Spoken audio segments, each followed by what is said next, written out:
Salut tout le monde, c'est Ansei, j'espère que vous allez bien. On se retrouve aujourd'hui pour parler ensemble de Dragon Ball Super et notamment du dernier épisode, l'épisode 47. Alors vous avez été très nombreux à vous manifester sur les réseaux sociaux pour faire part bien de votre impatience sur le début de ce nouvel arc et notamment sur l'arrivée de cet épisode 47. Alors est-ce que ça valait le coup d'attendre ? C'est ce qu'on va essayer de voir dans cette vidéo. Je vais commencer cette vidéo les amis avec un petit résumé de l'épisode. Si toutefois ceci ne vous intéresse pas, vous pouvez toujours cliquer sur le timer qui s'affiche pour passer directement à mon avis, puis mon analyse sur l'épisode. L'épisode 47, intitulé Un SOS venu du futur, un nouvel ennemi sombre apparaît, débute en compagnie de Mirai Trunks qui marque son retour dans la série. Il évolue dans une ville dévastée et essaye visiblement de dissimuler sa présence. Pendant qu'une étrange silhouette apparaît dans les nuages et semble être la cause de toute cette destruction. Très vite, Trunks retrouve sa mère Bulma, qu'il n'a pas vue depuis environ 1 an, d'après ses dires. Bulma a passé l'année à l'abri dans un laboratoire s'acharnant à recréer le carburant nécessaire au voyage dans le temps.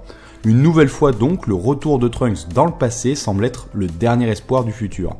Les retrouvailles seront de courte durée puisque l'étrange silhouette apparue dans les nuages attaquera le laboratoire clandestin de Bulma et cette dernière périra en voulant protéger son fils Trunks. Par la suite, l'épisode enchaînera les scènes entre présent et futur. On pourra retrouver Goku en compagnie de Piccolo pour un entraînement un petit peu spécial, faisant directement écho à la première série Dragon Ball, puis une succession de scènes en compagnie de Bilus et Whis, nous apprenant un peu plus de choses sur Zeno et son potentiel destructeur. La scène en profite aussi pour nous rappeler les futurs enjeux dans Dragon Ball Super et notamment le tournoi des 12 univers. L'épisode se termine en compagnie une nouvelle fois de Trunks qui a retrouvé une autre survivante de ce futur apocalyptique, Mei, donc de la bande à Pilaf. Les deux ont prévu de se rendre à Capsule Corp afin de retourner 17 ans en arrière pour demander de l'aide. Mais c'est sans compter l'intervention du dénommé Black qui surprend une nouvelle fois Trunks sur le chemin de Capsule Corp. Visiblement, ce dernier ne pouvant sentir le ki de Black a toujours un temps de retard sur son adversaire.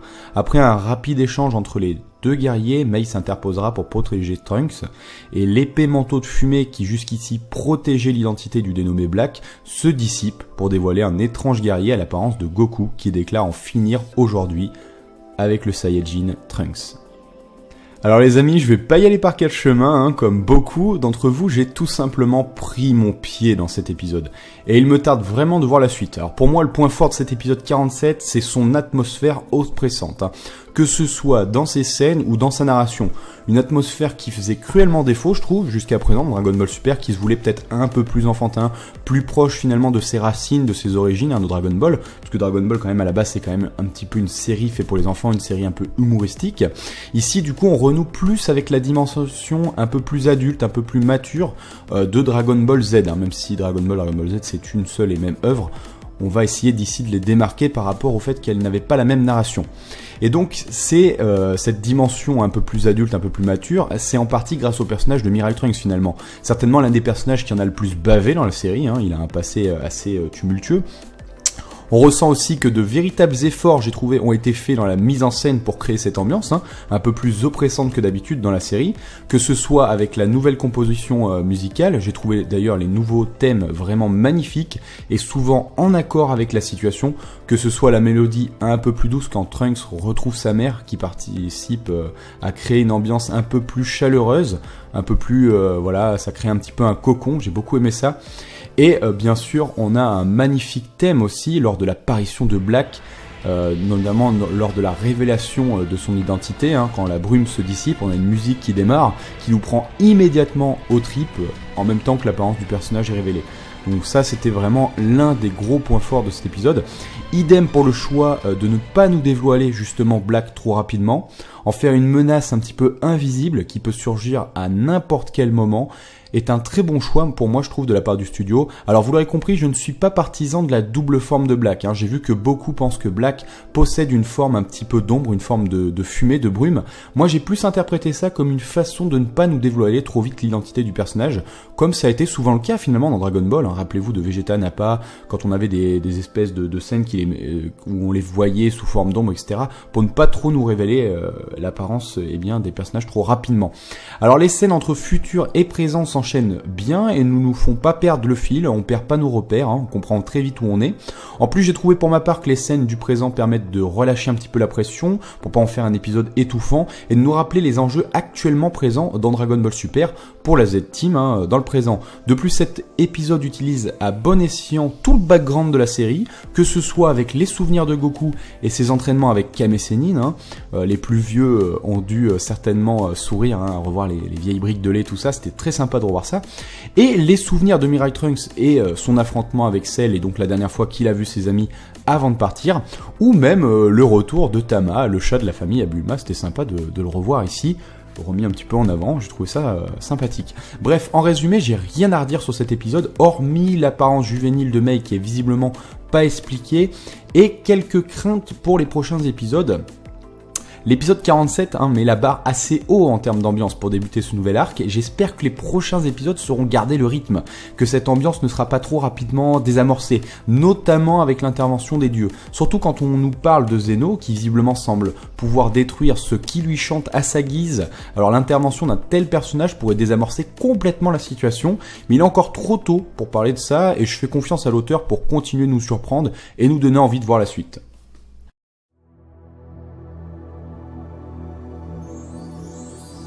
Alors les amis, plusieurs scènes m'ont interpellé dans cet épisode et m'ont fait me poser de nombreuses questions. La première est le liquide bleu qui fait office de carburant pour voyager dans le temps.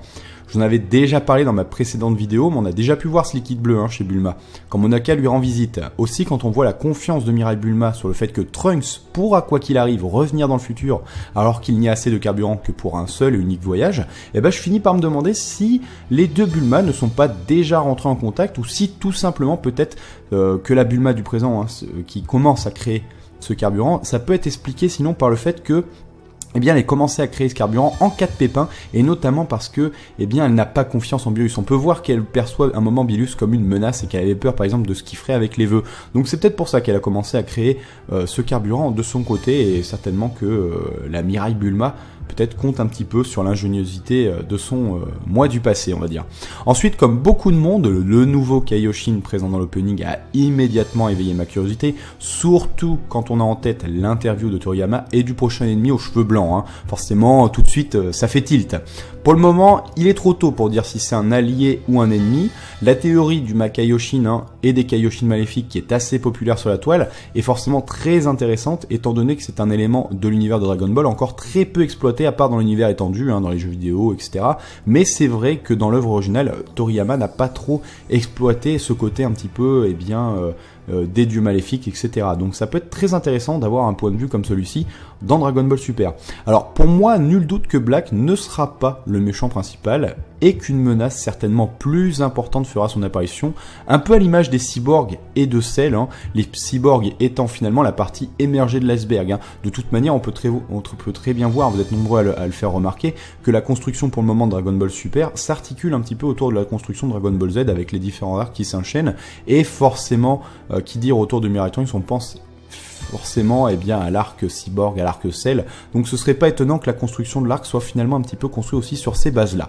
Ensuite, pour en revenir à Black, forcément on peut se poser que beaucoup de questions sur son origine et ses intentions. Pour commencer, la première question que moi personnellement je me suis posée, c'est pourquoi il ne possède qu'une seule Potara? Pourquoi qu'une seule Potara? En plus, je trouve qu'au niveau du design, c'est hyper gênant, et forcément, quand on voit une Potara, déjà on peut pas s'empêcher de penser immédiatement à la fusion. Mais si en plus, le personnage n'en possède qu'une seule, ça fait immédiatement écho à cette dite fusion et au fait qu'elle est incomplète. Alors Black rechercherait-il quelqu'un d'assez puissant pour fusionner avec lui, au risque de perdre sa personnalité, parce qu'il faut pas oublier que quand deux personnes fusionnent, c'est une nouvelle entité qui est créée. Mais pour moi, la grande question, c'est a-t-on affaire à Goku, oui ou non? Admettons que le Kaioshin qu'on a pu voir dans l'opening soit réellement mal intentionné. Il aurait pu effectivement rencontrer Goku dans le monde des morts, dans l'au-delà. Pour rappel, Goku est mort dans le monde de Trunks. Et cette boucle d'oreille serait-elle l'instrument finalement de sa corruption? Alors j'avais déjà évoqué ça par le passé, et vous avez beaucoup été à me faire remarquer que c'est impossible que Goku soit corrompu, car il a le cœur pur. Mais si justement cela lui faisait défaut, que son cœur soit finalement trop pur et puisse être corrompu. Idem, si on a affaire au Goku de l'univers de Trunks, censé être mort, va-t-on voir apparaître un Black Vegeta, avec la deuxième boucle d'oreille, qui sait, hein. Après tout, vous êtes nombreux à réclamer les fusions. Est-ce qu'on aura loin un fan service comme ça? Ça pourrait être intéressant. Mais ce qui est vraiment curieux, pour moi, hein, c'est cette phrase que va dire Black à la fin, qui fait un petit peu office de punchline pour finir, clôturer l'épisode. C'est aujourd'hui est le jour où je vais mettre fin à ton existence, Saiyajin. Comme si donc Black ne se considère pas comme un Saiyajin, hein.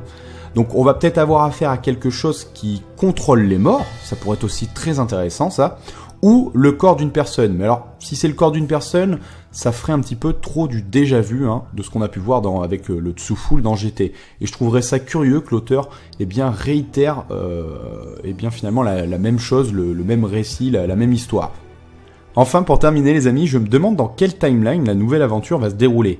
Et aussi le rôle des dieux dans cette nouvelle histoire. D'ailleurs, au cours de l'épisode, on apprend que Zeno a un potentiel destructeur époustouflant.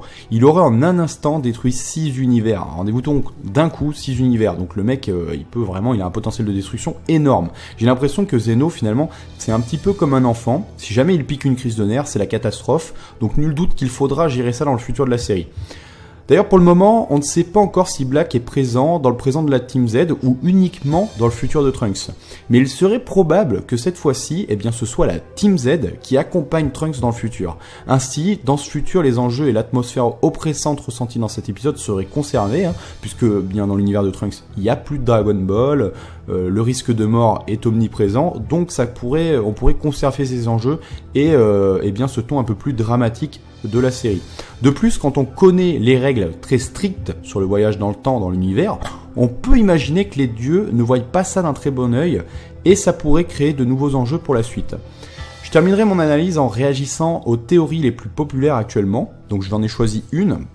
Aujourd'hui, j'ai décidé de parler et de vous donner mon opinion sur celle qui voudrait que Black Goku soit en fait Black Goten. Vous êtes très très nombreux à me partager cette théorie et je peux le comprendre, hein, elle a un certain charme. Ça redonnerait du cachet et de l'importance à des personnages qui commencent à être un petit peu mis de côté.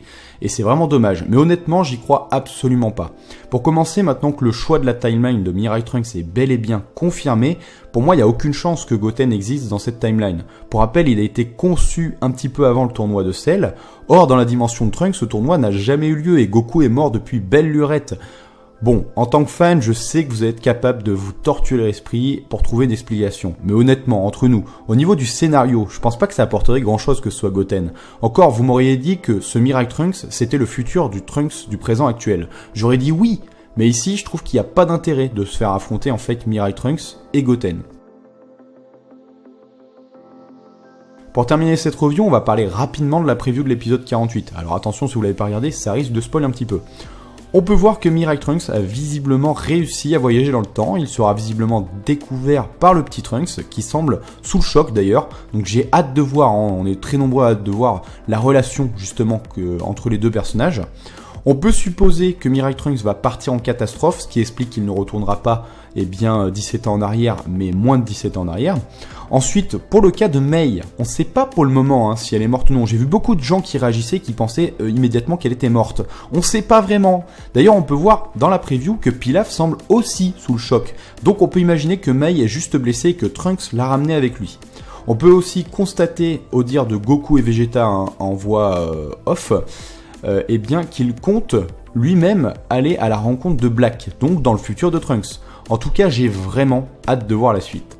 Et bien voilà les amis, cette vidéo review elle est terminée, j'espère que ça vous aura plu. J'aurais changé un petit peu la formule, envie de nouveauté et surtout envie d'aller peut-être un petit peu plus vite à l'essentiel. Donc vous me direz si ça vous a plu ou pas dans les commentaires, hein, n'hésitez pas, c'est très important pour moi vos retours. Et puis comme d'habitude, n'hésitez pas à me faire part de votre avis, de votre opinion bon ou mauvais sur l'épisode, de vos spéculations, de vos théories, c'est toujours avec beaucoup de plaisir que je viendrai vous lire. Allez, je vous souhaite une bonne semaine, je vous souhaite un bon animé, un bon manga, on se retrouve la semaine prochaine pour parler de l'épisode 48. Tchuss!